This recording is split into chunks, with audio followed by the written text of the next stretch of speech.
Colonel Rob Maness has a lifelong record of providing dedicated service to this nation. Having worked his way up from the enlisted ranks to full colonel, he served our country for more than 32 years. He has served as a bomber squadron commander, bomb disposal technician, Joint Chiefs of Staff Operations Officer, assisted the National Security Team with the campaign plan for the global war on terrorism. He authored the first theater nuclear war plan and served as the Vice Commander of America's largest airborne intelligence wing. Colonel Rob Maness is a true American hero.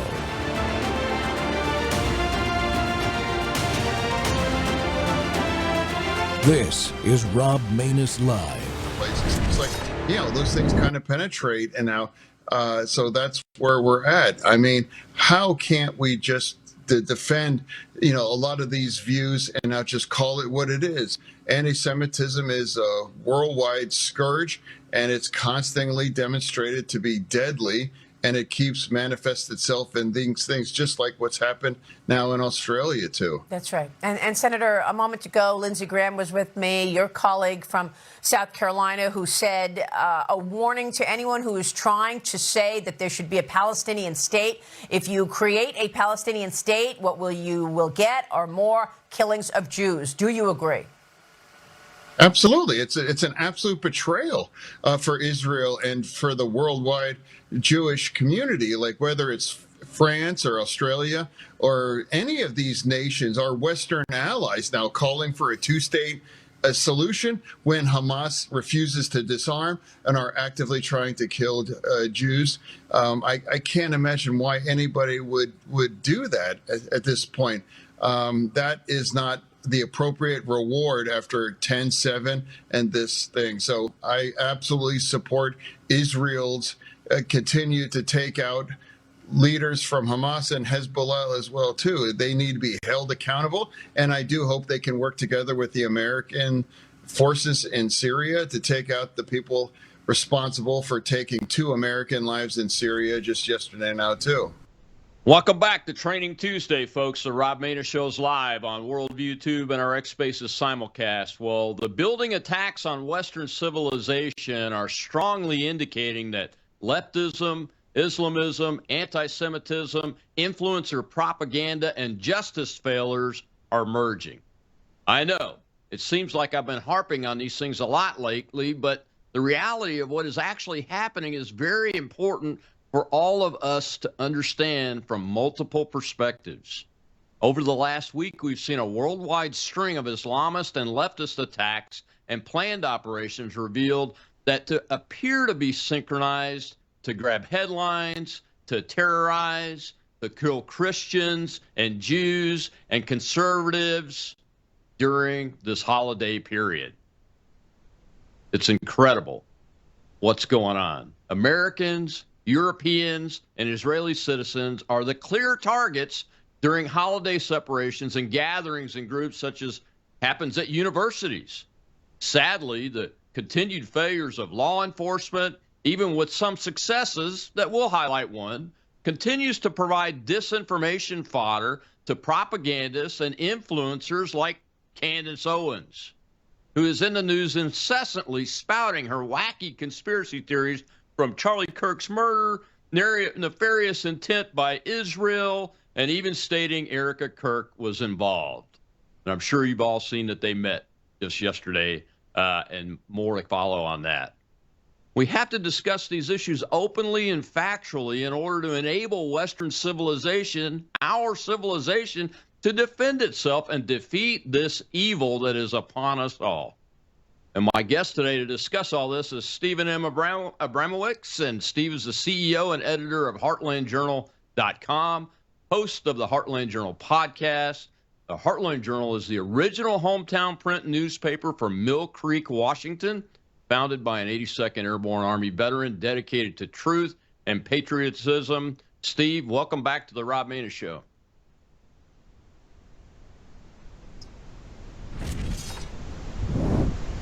I think I got him.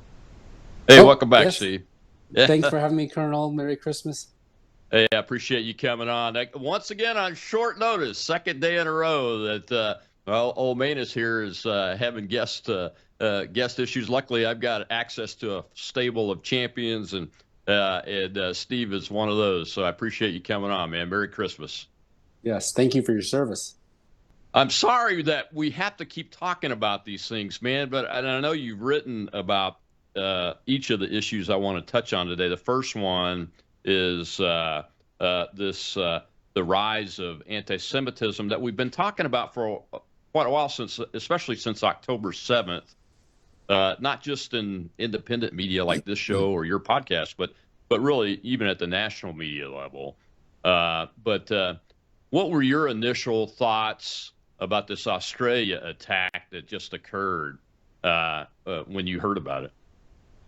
I remember living in Australia in the 90s, and they had one of the strictest immigration policies on earth at the time. And sometime around the 80s, they loosened it up dramatically. And so what you see, just like you see in Europe, just like you see in America, is especially through the student visa program, they took people over vetting. And sooner or later, even though for citizens of Australia, they had a gun buyback and they were touting the peacefulness of people not having a First Amendment or a Second Amendment right, I should say. Well, it came back to bite them, and it just so happens to be the evening of Hanukkah. So it was a anti-Semitic Jewish attack, which the oldest hatred on earth, I guess, reared its head again after maybe a couple of decades of somewhat calm and peacefulness, give peace a chance on the planet. But here it is again in our face, and 10 innocent souls are gone, not to mention what happened in Brussels. And of course, we did have a good thing last night. We had the people taking to the streets where communist governments were peacefully elected out of office in Chile and Bulgaria. But that's overshadowed, of course, by the violence of Islamic extremism. Yeah, and you see pictures, and I wanted to highlight the anti-Semitism, but this is more, and I wanted to ask you, do you agree with me? I think it's more than just hatred against Jewish people. This is an all-out attack that appears to be global by Islamist extremists and their supporters, which include leftists. The red-green axis, Islam and Marxism, together are acting together, and it's worldwide. And they're not all kinetic. Like I think last night I also saw a video coming out of the Brussels Christmas market being not kinetically attacked, but disrupted by Islamists and Palestine supporting, Hamas supporting protesters and those kind of things. But that's happening all across Europe, where these Christmas markets are very popular. It's all over the world. I mean, Nigeria is killing Christians too. I mean, they keep covering up for it and making excuses for it as if it's not happening. I mean, they aren't even allowed to say at the police department at Brown whether or not he yelled something. I doubt it was the Notre Dame Fighting Irish fight song or Remember the Alamo, So if it turns out it was Allah Akbar, we know who our enemy is. But, the husband of the mayor of Providence, Rhode Island, has an ex-post of himself with Free Palestine flag. So I guess they just don't want us to know. The whole gays for Gaza never made sense to me, since they don't allow homosexuality in Gaza or Qatar, for that matter. They kill them there, right? So more actually flee to Israel for asylum from their fellow refugees than anywhere else in the Middle East. Transgenders too, and they're actually taken in, lovingly accepted, not killed. But Israel is the bad guy at the UN always. So between influencers and the UN and the WHO and the list goes on of institutions that are global, the ancient blood libel of how Jews are the terrible enemy of everybody's problems, it just goes on and on. Yeah, it's and the anti-Christian hatred is almost as ancient. Obviously, Christ was Jewish, and the apostles were all Jewish but one, I believe, and that has carried forward too. All the apostles were executed in one way or another and martyred, and the martyrdoms have continued on. And now we see, you mentioned Nigeria, but there's something with this Brown thing I want to dive into a little bit more in in the next segment that I believe has to do with Christianity, but it's crossing ideological lines, not from a political perspective, but it's more than just that this young lady, one of the fatalities, was a staunch Christian. There's more to it than that, I believe. And I wanted to ask you, what do you think is the specific danger from all these political and government officials essentially either lying by omission or lying about the facts in these cases where, in this case, you have the perp on the loose at Brown? That murderer is still running around somewhere in this country. I doubt he's been able to get out of the country at this point just because of the timing involved. What are your thoughts on this lack of truth, transparency? And this goes all the way from the highest levels in the federal government all the way to the lowest level in law enforcement. Yeah, I mean, I think it was inevitable, leading up to October 7th and immediately after, we had this incredible amount of money spent by Qatar to make their image be a peace-loving part of the Middle East, one of the, bring us into the world of nations, and we were going to behave. And then, of course, October 7th immediately went into a PR spin to be able to say, like, hey, it wasn't us. It was Iran. It was, these Gaza refugees. It was anyone else but us, while they were walking the halls of Congress, making friends and influencing people. And so what we got was all of a sudden some conservative influencers, people who had been brought into the MAGA world, whether it be the Tates or the Rogans or the Tucker Carlsons or the Candace Owenses, who immediately divided the Make America First from the MAGA crowd.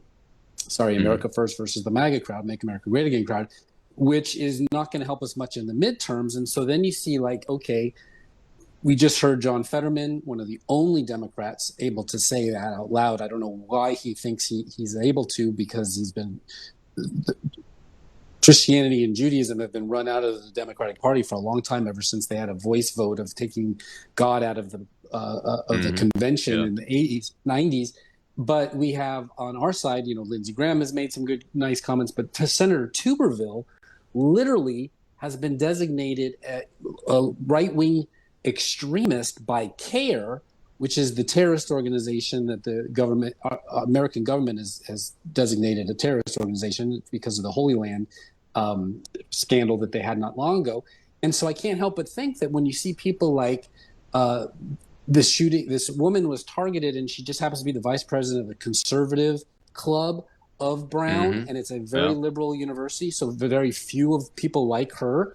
Then you have Rob Reiner's son, who kills his mom and dad. He's a transgender who's had a drug addiction, and he's been, heard fighting the night before at a party, and then, covered in blood. So, innocent until proven guilty, but it's looking pretty bad. These people have been, and even Rob Reiner himself checked himself into a mental hospital last November because of his Trump derangement syndrome. So what we're seeing here, I believe, is these atheistic, communistic zealots are going completely crazy because they're losing in the realm of politics in DC, whether they shut down USAID, whether they're exposing the fraud from the Somalis in Minnesota and now Maine, taking advantage of all the services, which means they're probably not going to win re-election, because if people were given a fair election, they're not going to vote for that. I wouldn't think so. We don't like to be ripped off.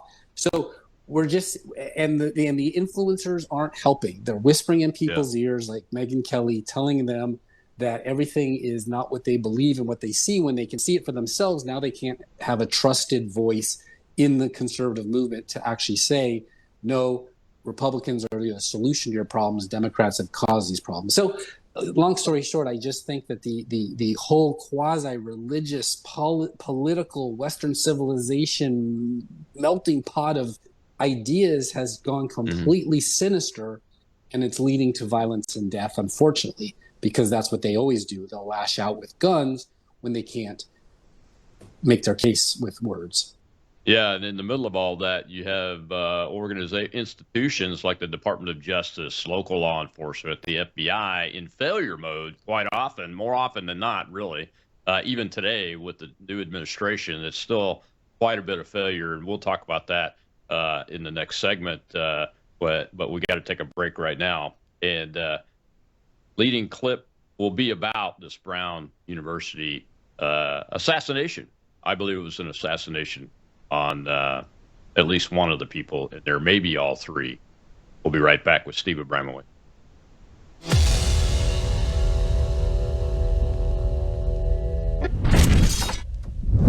You woke up with a sore throat and a low-grade fever. You know you are getting sick, so here's your choices. You can get sicker and miss work, try to see a doctor this week, or sit hours in a crowded waiting room at urgent care. I have a smarter option for you. Open your medical emergency kit. Match your symptoms to doctor-recommended prescription in your booklet and take the right meds now and get well faster. This is not a first aid kit. It's like having an urgent care in your home. It includes doctor-prescribed medications to treat over 39 medical issues like respiratory infections, strep throat, pneumonia, UTIs, and more. No waiting to see the doctor and no standing in line at the pharmacy. It's right here. Every home should have at least one medical emergency kit, and here's how to order. Go to worldviewhealthcare.com. Your kit to treat dozens of common and serious illnesses is rushed to your door. worldviewhealthcare.com. That's worldviewhealthcare.com. The emergency kit available at worldviewhealthcare.com. Make sure you don't have to go to urgent care. I got pneumonia. I didn't have to go. I took this last year. Stayed at home. Went to bed.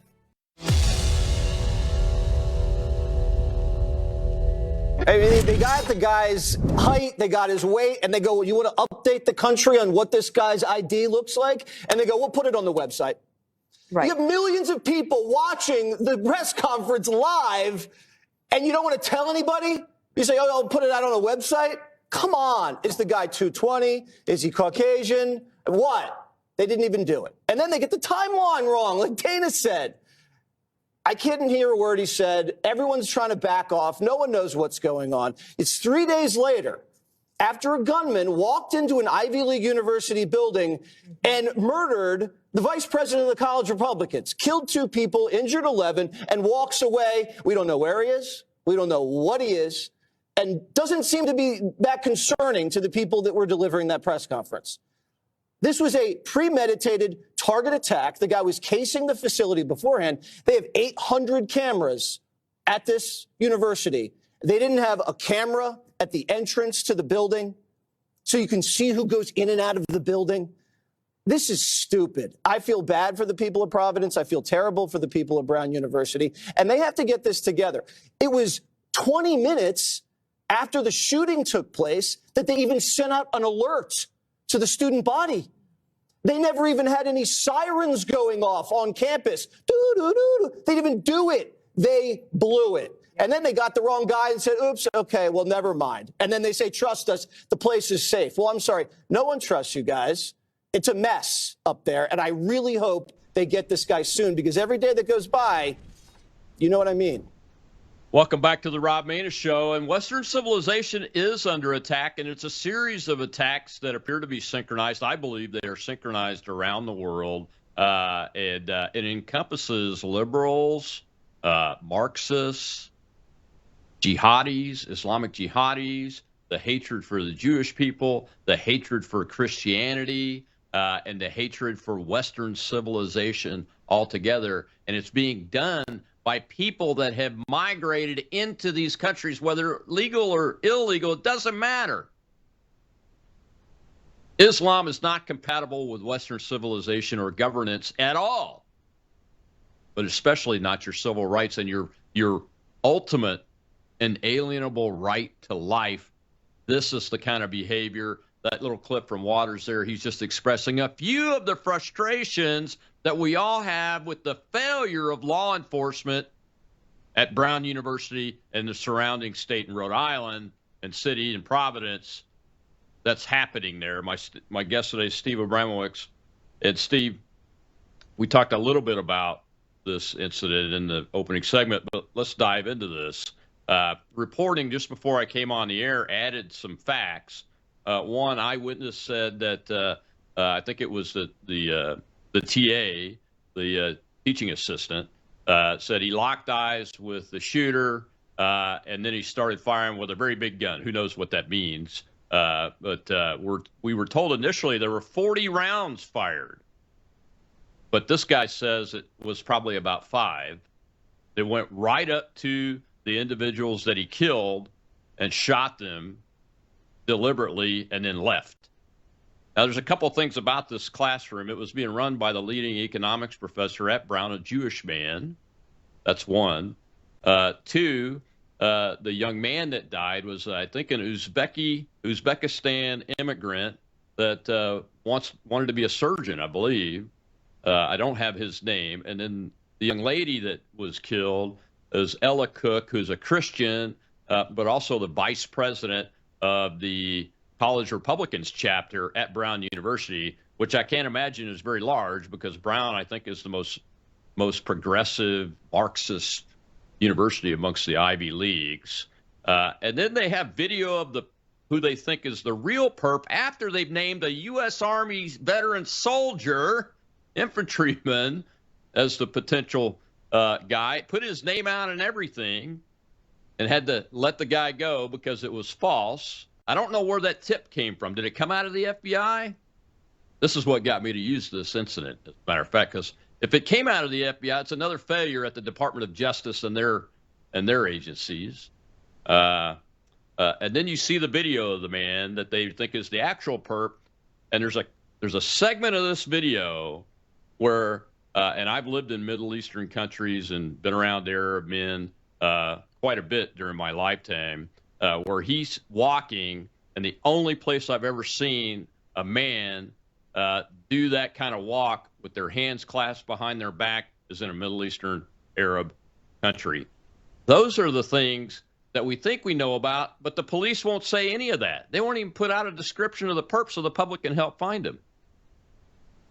I don't trust anything. I don't trust the video because when I first saw the video, it looked like maybe a trans Tifa type person, somebody like who's going through a transition. But then it turns out they arrest a guy. He doesn't look anything like that. He's a small, thin, much younger looking person. And then the video you saw, I saw that too. But for all we know, that was from 15 years ago in Berlin. Like we know nothing. And because but here's what we do know: Brown University is a gun-free zone. The Brown University president, $3 million a year, very liberal woman, and spent a lot of time in D.C. Even that day, had to turn her flight around and come back for whatever reason. She couldn't harden her campus against violence and protecting her students, which is her one job. You got the liberal mayor, the Spanish-speaking chief of police, the governor of Rhode Island. The state with the strictest gun laws in the country immediately blames the gun. Whether it's, it's never the gun. It's the trigger finger and it's the crazy brain behind pulling the trigger.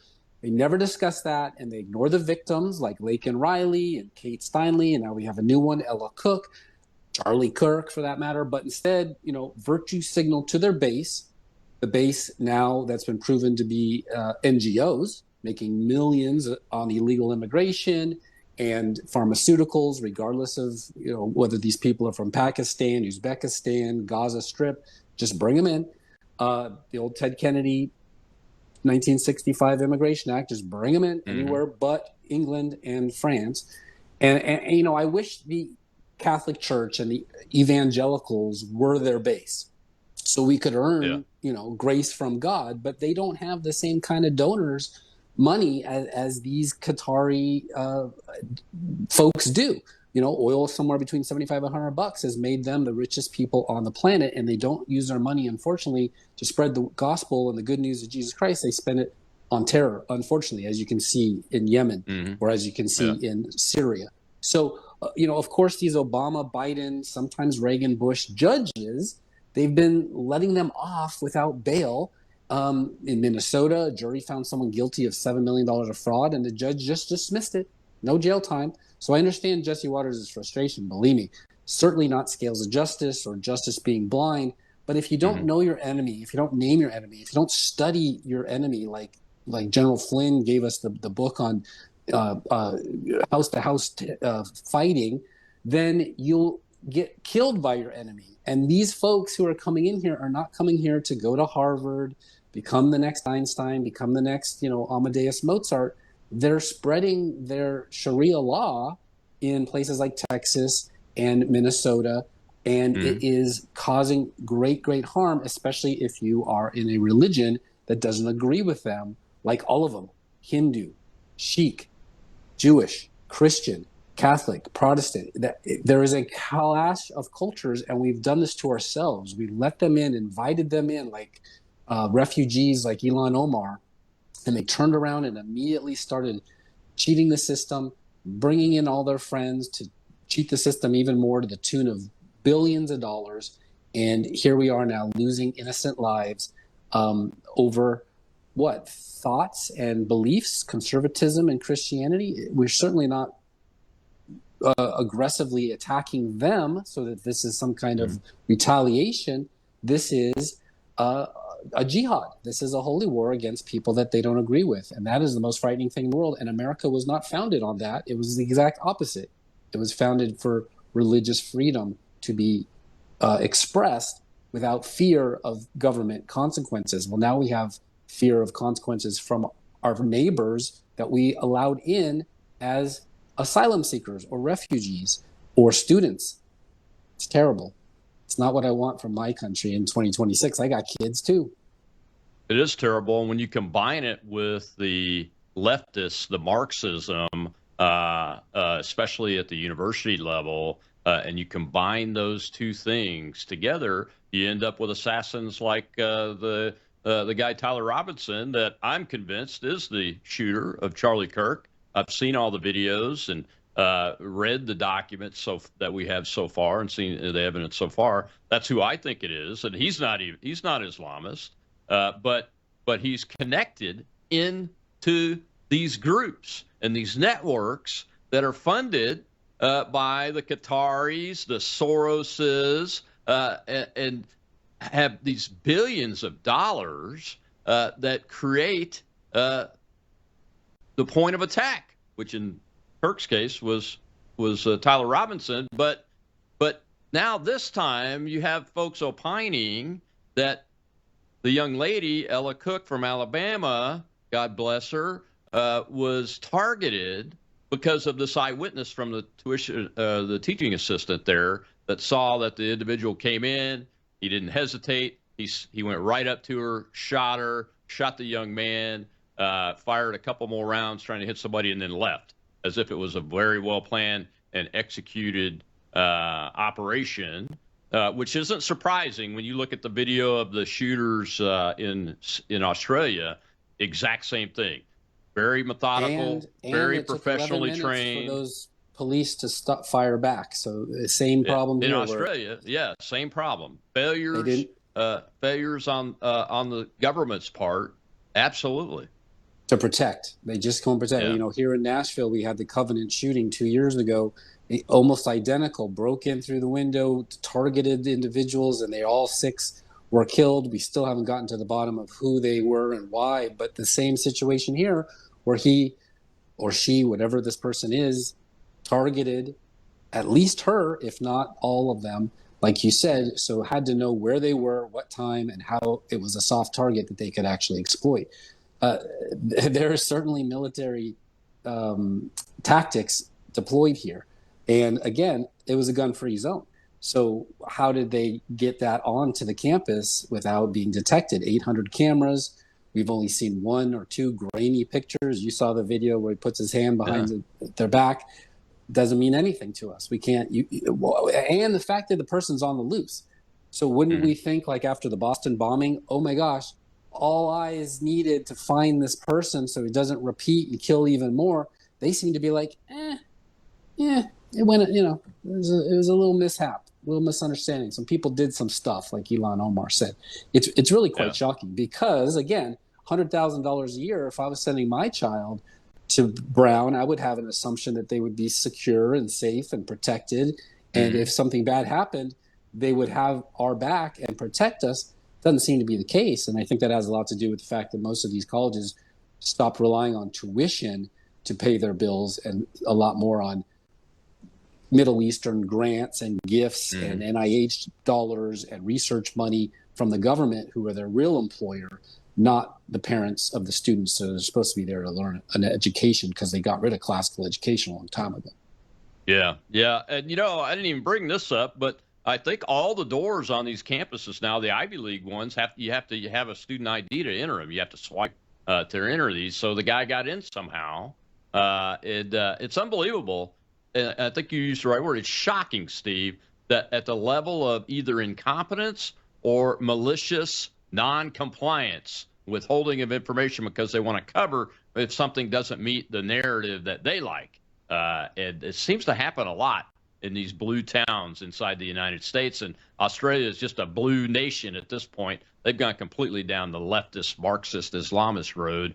And blue towns are usually exactly surrounded right. by a blue university, whether it be UCLA, Berkeley, California, Illinois, Northwestern, Michigan, you name it. And you can see where all of these Middle Eastern studies grants and professors have riled up a lot of the students to get them to be activists, really. And so when we saw the burning of the Teslas, or we saw the campus protests, Summer of Love 2.0, where they were camped out at the University of Washington all night long, very anti-Semitic administration there too, and they let them do it. Unlike, say, when Reagan cracked down on the Berkeley anti-war protests, and that was the end of it until Kent State really put the end of it, this is giving them all the room to breathe, like the Baltimore mayor had said during the riots of George Floyd.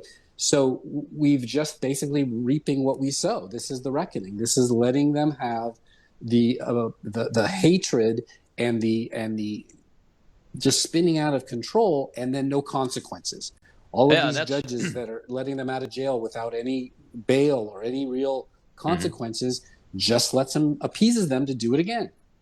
Absolutely right. We got to take another break. When we come back, we'll see one of the successes that I talked about, but it's the success is okay on the part of the FBI and the Justice Department, but it's the arrests in the group that I want you to pay attention to, because these aren't your ordinary Islamist jihadi terrorists, but that's their mission. We'll be right back with Steve Abramowicz. It's Training Tuesday. You need to pay attention.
The FBI's Joint Terrorism Task Force intercepted a scheme by members of a violent extremist group we believe determined to detonate explosives at multiple businesses on New Year's Eve. Last Friday, the FBI arrested 4 of those subjects. The 4 subjects are members of a radical faction of the Turtle Island Liberation Front, a violent, homegrown anti-government group. The subject arrested envisioned planting backpacks with improvised explosive devices to be detonated at multiple locations in Southern California. These bombs were to blow up at the same time on midnight this New Year's Eve. The plan stated that the IEDs would be complex pipe bombs. It included instructions on how to manufacture the bombs and contained guidance on how to avoid leaving evidence behind that could be traced back to them. Our investigation uncovered evidence in that the group would test the explosives in the desert. We learned that the alleged co-conspirators had recently started acquiring precursor chemicals and other items necessary to accomplish this task. In recent days, the alleged co-conspirators discussed plans to travel to the desert on the 12th to detonate the explosive. Knowing this, staged multiple SWAT teams, special agent bomb technicians, our evidence response team, along with the FBI's elite hostage rescue team to disrupt this plan before any harm could occur. Welcome back to the Rob Matus Show. And look, Western civilization's under attack. You have a building series of worldwide operations that are going on, and it's a intersection of ideologies that includes liberalism, Marxism, progressivism, Islamism, and their hatred for Jewish people, for Christians, and for Western society altogether, that has culminated in this. And the interesting thing about this group, and my guest is Steve Abramowicz, the interesting thing, Steve, about this group is these are not migrant. They don't appear to be so. They appear to be white, liberal individuals that have made up this Turtle Island liberation group that have now what's been achieved here with this, not the arrest and the disruption of this operation, but the achievement is that the Islamic Marxists have culminated into creating terrorist groups right here in the United States, made up by demographics of people that are not migrants from the Middle East or Islamic nations. And that's what's got my interest on this one. What say you, Steve? I say yes. I mean, one of them is a known Antifa member who's been known to wreak havoc. And so what we're seeing is the Marxists all coming together. The friend of my enemy is my friend. And so, like we talked about earlier about the, gays for Gaza are willing to get involved with the Muslim Brotherhood, not because they all agree that, everyone should be able to love who you love. It's because they all want chaos and will work together to achieve that. And I had said before inauguration, maybe even on this show, sir, before the election, that the AG was the most important pick Trump is going to make.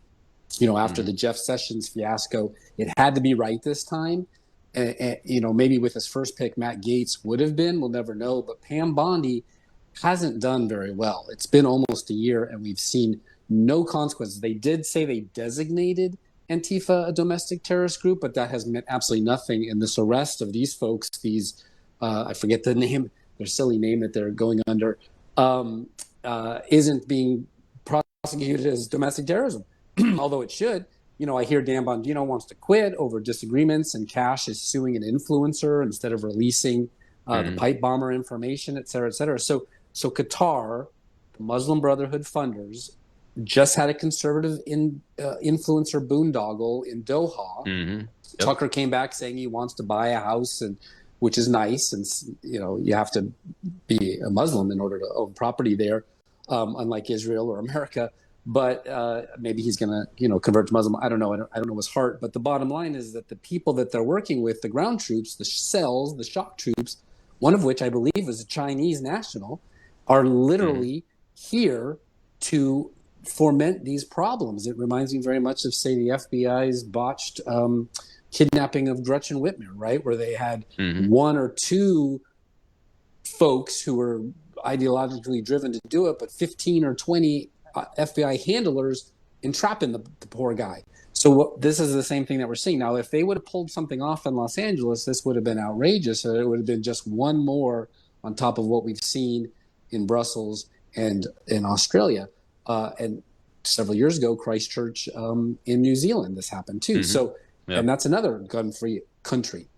So my biggest concern is that the justice system, the FBI, NSA, DNI, Attorney General are not doing what we need to do to prevent something like a 9/11 from ever happening again, which is exactly what was happening pre-9/11.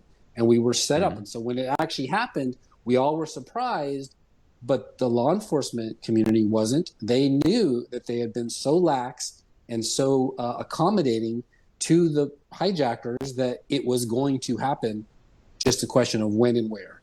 Same thing here now. It's happening ever since, the Miami Pulse nightclub attack, or like I said, the Antifa Chop Chaz zone in Seattle, Washington 4 years ago. These have just been accumulated over and over again. And the bad guys say, why not? We don't get arrested. If we do, we're out in 30 minutes. We've got a bail fund. The vice presidential the vice president and presidential candidate Kamala Harris was actually helping the Minnesota Freedom Fund to let these people out to do all the damage they wanted to do, which led to Kyle Rittenhouse, being a vigilante and ended up in court. So same thing, vigilante justice on the subways in New York. Just last night, I saw videos of Jews being harassed after a Hanukkah menorah lighting on the subway because this hate that not only the government and the law enforcement agents and the influencers themselves have been propagating is leading to real people causing real harm on other real people, the ones who pay taxes and have jobs and made this country great, not criminals. Yeah, absolutely right, Steve. Well, we've got a question from the audience, the live audience over here. Let's go ahead and take that. Go ahead, Shel. We have Liz, sir. Hi, Liz. Liz? She might be stuck, sir. Well, we'll see. I was stuck. Sorry about that. Go ahead, Liz. Sorry about that. Hello, Colonel. Hello to your guests as well. My question is, can Brown University or these other universities be held accountable for their lack of security? We send our children to school thinking they're supposed to be safe, and as a parent, if that was my kid, that school would be burned down because I'd hired the best lawyers I could find. I mean, not to have a camera at the front door. Well, I think it's. I'll go ahead. Go ahead, Steve. I'll let you go. Oh, I mean, they had the cameras. There's 800 cameras. It's a small campus. It's not as big as like Alabama, which is so sprawling. I had Harmeet Dillon on my show very recently, and I asked if this was this type of thing. This is before this happened, a civil rights issue where you're basically not protecting the rights of your young students on campus, especially if they're conservative. And the answer is absolutely yes. And so what it's going to take is material damage to these universities like Harvard. They lost a lawsuit by discriminating against Asians, and it cost them a lot of money before they actually said, okay, we'll change our ways. So the same thing at Stanford and UCLA and Harvard, Princeton, Yale, Columbia is one of the worst. It's going to take people like you to sue them, unfortunately, get a lawyer and spend money to do it, to get them to knock it off. We've seen some presidents lose their jobs over it, but not enough of them. From small universities all the way up to large. I don't know why their hiring practices have gone this route, but it has been a bastion of anti-Semitism, and it's now leading to students not being safe. And 99% of them want to be there to learn, right? The 1% that are the agitators that came here just to be activists and lobby their fellow students against the administration is not good enough to protect. They really should be looking out for the majority, not the loud minority. Yeah, I'm glad you said that about the campus. It's very small. I've been there. I went to Navy War College in Newport, Rhode Island, and I was in Providence and in and around this campus many times. It's very small, and it is covered with video cameras, and it's very damning, Steve, that the videos that have been released are from home security cameras around the area. They're not from the university system, and they're not from the law enforcement unit, that's the police department at the university, or the state authorities, or the FBI. They're from none of the places where you could say, okay, it's reliable because so-and-so, such and such institution captured the data and is releasing it to the public for a purpose, which is to capture the murderer, who is, I'll say it again, Jack Posobiec was talking about this a little bit ago on his show. The murderer is still on the flippin' loose, people, and these people in authority are not releasing the details of what he or she looks like, where they might be from, or anything. It's exactly like UVA after Charlie Kirk was shot. All the video footage we saw were personal cell phones of people who were willing to share it. It wasn't the UVA cameras, and we know that they have a ton of them. And for all we know, if you listen to Candace Owens, the murderer is also still on the loose. Could be the same person from yesterday. We have no idea because the official authorities have corralled all that, and they won't share it with us for whatever reason, whether they say it's national security or who knows what.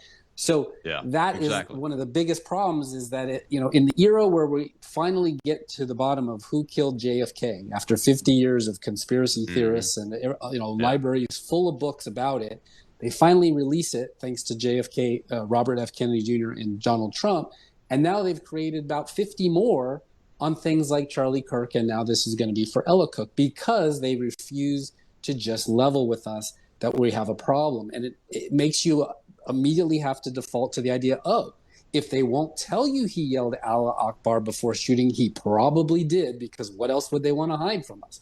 So and that now causes a problem. It's very dangerous.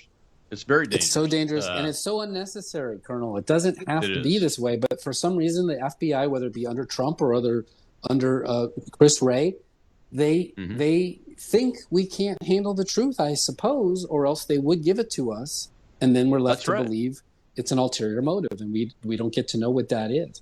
So to the callers or the listeners' question, you can't trust your kids at these universities anymore, because whether you're paying $100,000 a year or $50,000 a year, they're not going to have their backs waiting that long for security. Your money's not going towards security because they don't believe in security, apparently.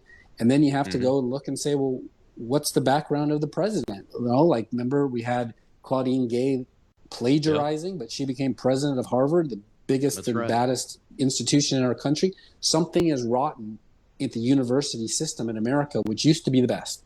And I think it has a lot to do with the fact that they were willing to cater to their donors, their masters, which is, I have a whole list of a whole bunch of not our friends from the Middle East giving them money to teach the way they wanted us to teach.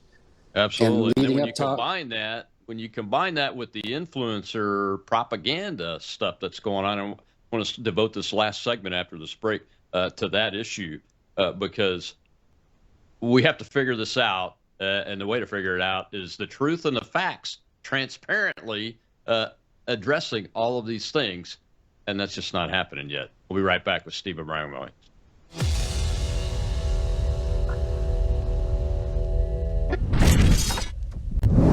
News is moving faster than ever, and so are we. Worldview Tube brings you 24/7 live stream coverage and now real-time alerts when it matters most. Once you have the Worldview Tube app installed, exit the app and navigate your way to Settings. In Settings, locate the tab labeled Notifications. Select the Notifications tab. Scroll down until you locate the Worldview Tube app icon. Select the tab, and here you can turn on and customize your notification experience for the Worldview Tube app. News doesn't wait, and neither should you.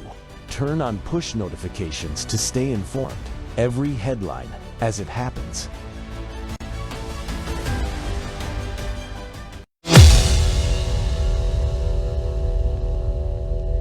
But madness is when you're sad or you're in pain and you're confused. When you're hurting and you don't know why. And that's what happened when Charlie was killed. Candace devolved into madness. I've been watching it for 3 months. She's been grabbing, trying to figure out why. She wants to know why because she's been confused. No, Ian, that's wrong. Well, tell me how. Okay, I'll say things that I probably shouldn't say, but I'm going to say because I always get super heated on this. Candace Owens has the same security team as Turning Point and Charlie Kirk did. She's lying. She has the same security people. I've been digging into this. I've been meeting with people and talking with them, and I shouldn't say too much because there's more that's going to be coming out soon, because rest assured, people are filing legal paperwork against her. Candace has the same security team or has used the same security companies and the same security personnel as Charlie and Erika did. So when she comes out and is questioning them, she is lying outright. Now, I've invited many of these people to come on. We'll see what happens. We'll see when they can. The issue is the moment Candace goes on her show to millions of people and lies, litigation begins. And what happens when litigation begins? People don't do interviews about it. She is exploiting this, and she knows she is, to keep people wrapped up in this insanity. There it is, folks. This Western civilization building attack includes these influencers, the propaganda narratives that are merging with these ideologies like Islam and Marxism and Christian hate for Christianity and hate for Jewish people and hate for the state of Israel and hate for the United States of America are merging in this attack on Western civilization worldwide. And Tim Pool there from Timcast said it exactly right. Candace Owens is lying. She is lying. And you should go watch some of his episodes recently about this, because Tim is spot on the target. And it's a challenge, but censorship isn't the answer to it. My guest today is Steve Abramowicz. And Steve, you've written about the appeasement of influencers a while back in the algorithms on social media and those kind of things. Why is she just outright lying to the American people and causing all of this fracturing and friction? Well, the why is a little different of a story, but the how certainly makes sense. One of my most popular articles I've ever written was called Tickling the Algo, which is basically explaining how you look for what's trending on TikTok or X today, and you make a month's worth of content out of it so that you can get your clickbait all month long with just enough truth to make you interested, but a whole bunch of lies to make it salacious. And you make millions of dollars doing it. If you're a big influencer like Tucker and Candace, you can make hundreds, or if not thousands, if you're small like me. So I have just been talking about it in the exact opposite mirror image: discernment. You have to read between the lines, because unlike the evening news or newspapers, even cable news can get away with this. Us podcasters aren't under the same rules as FCC public airwaves. So when they say just asking questions, they really mean they're leading the witness or propagating a narrative they want to or paid to. So like Qatar, most people can't find Qatar or the UAE on a map. So if those two are carrying the water for them, we really don't know if we're not up on our ancient biblical rivalry information, between Hagar and Abraham and all the rest. So we know these things, you and I, Colonel, because you're studied and you're learned and got some discernment. But the average listener who's out there exercising on the treadmill and they've got Candace in their ears, or they came to her because of her Blexit movement, and so maybe you were considered low information at the time, but now you feel like you're high information because you're getting it from a source like her. The problem is it's not a trusted source anymore. It's not Walter Cronkite or Tom Brokaw. It's Candace Owens, who can say anything she wants on her podcast network. She can lie, cheat, steal. Doesn't really matter. She could sell you products that may or may not be good for you. It doesn't matter. Megyn Kelly, the list goes on, Joe Rogan, you name it. And they're not news people. They're opinion guys. It's like going to the newspaper and reading the opinion section to try to get your news about what's happening.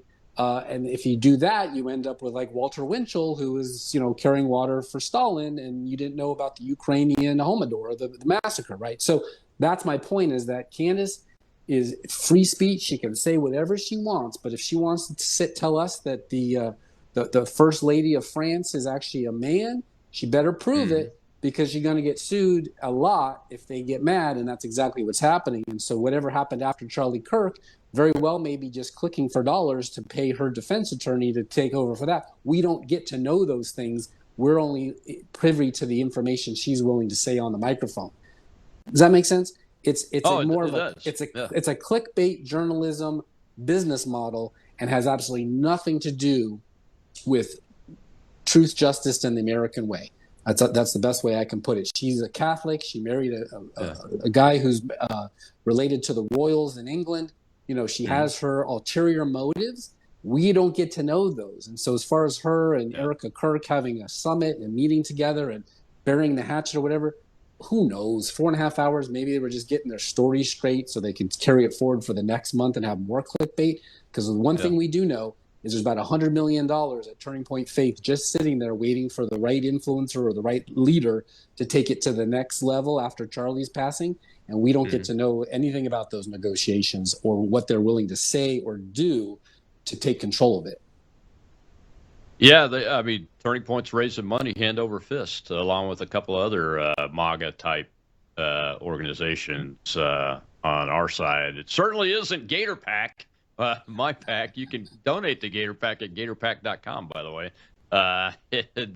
Throw us a Starbucks coffee a month.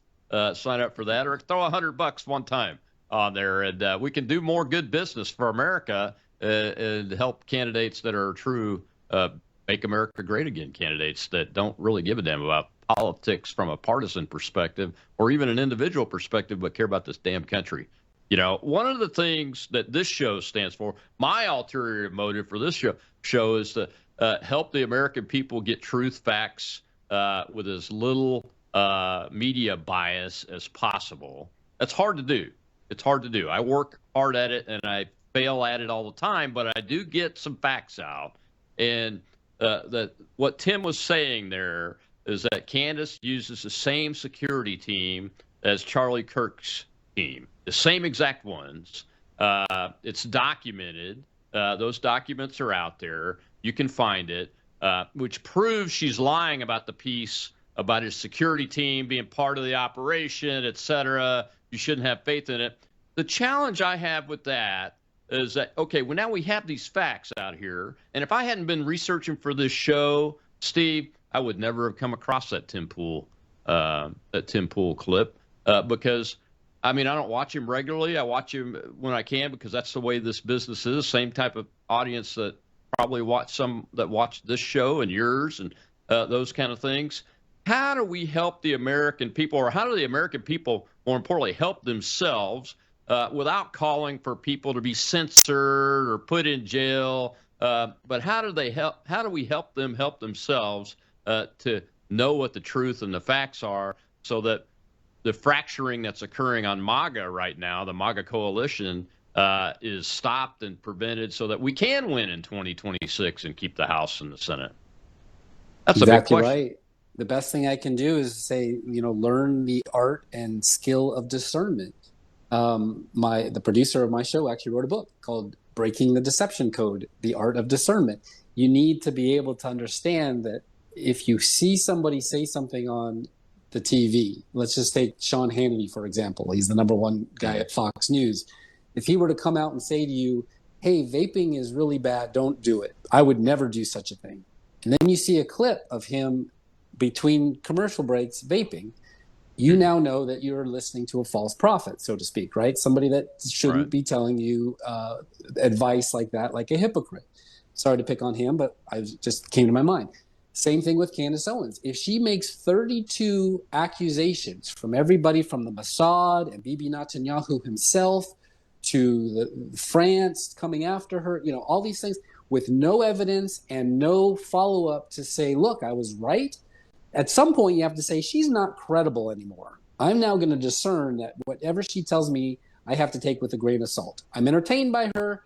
She has a little bit of nuggets of truth, but I have to go dig deeper, either follow the money, read Steve's Heartland Journal to figure out if there's more to it than that, if it was a bill that was passed 10 years ago and all they're really doing is just running with it, like the Obama propaganda bill. That's all I can really tell people because, like you said, she has a First Amendment right to say anything she wants. Now, if it becomes libel or slanderous, she needs to get a lawyer, which she can afford. Her husband is very, very rich, George Farmer. He sold Parler to a consortium, and defend it. But if you get to a point where your evening news or your podcaster or your author or your friend who is in the military for 50 years all of a sudden burns you with something that you thought was credible, but it turned out not to be, now you have to determine, can you ever take their word for it again or not? And so when it comes to Candace Owens, as far as her 2025 behavior is, I wouldn't listen to her anymore, but some people still will until further notice. But there's a difference between a conspiracy theorist and a fact-based investigative journalist who actually discovers the truth. Find those people like Amy Mack in Texas and follow them until such time as they disappoint you, which maybe they never will, but they might. And then you won't be so hurt, and you also won't make such a big mistake, especially if they said, hey, I want you to invest $1 million here, and it took it all. All right. Well, man, thank you very much for coming on today. It's been a great show. Tell folks real quick how they can find you before I have to close here. Please come to heartlandjournal.com and get it delivered to your inbox every day for free if you subscribe. And we have a Substack now, and we got a book coming out in 2 weeks called Songs About the Heartland, all about the shows I've done, 500 plus of influencers who make a difference in our community. Awesome. I'll get you back on when the book comes out so we can talk about that. That's great. Fantastic, my friend. I appreciate you. Well, tomorrow's Whistleblower Wednesday, and we got Matthew McWhirter, and we have to do this. It's coming up on Christmas week, and we're going to be talking about the worldwide Christian persecution. Steve mentioned a little bit of it that we'll be talking about in Nigeria, but this is a problem that is big and growing a lot bigger. You need to know what's going on. I'll see you then on The Rob Maness Show.